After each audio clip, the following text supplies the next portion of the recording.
A lot of people are looking at inflation. That's the main word. I think if there was a single word that has probably been used the most so far this year, and maybe even the last like 8 months, it's the word inflation. Everyone's concerned about inflation, whether you're in the government, whether you're a consumer, whether you're probably overseas, whatever it may be, you're concerned with that word inflation. And one of the things that we are concerned about with inflation is how the feds are tackling inflation.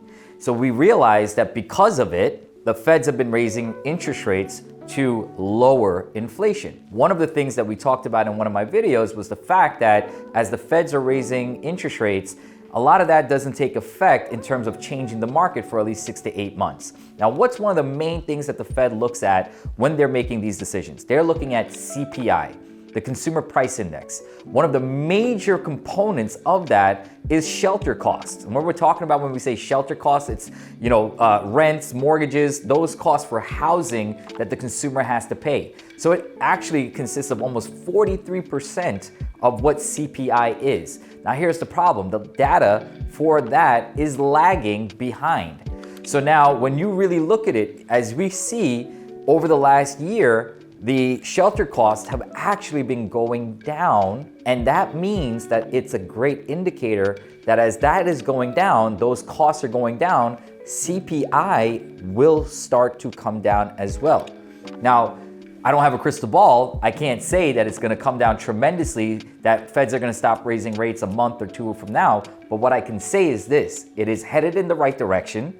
And what that gives us a glimmer of hope and a silver lining to see is that at some point in the very near future, if that is consistently happening, the feds will reverse course. They will stop increasing interest rates.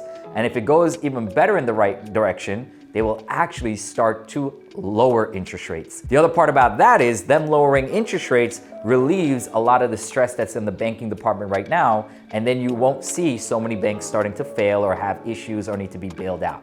So all in all, there is a silver lining, there is hope, and the numbers and the data are showing that. I hope you like the content, and of course, make sure you hit the bell icon, and more importantly, hit the subscribe button so you can get all the latest content that we're putting out there and all the latest information. Trust me, this is going to help you out, so you want to make sure that you're all tuned in.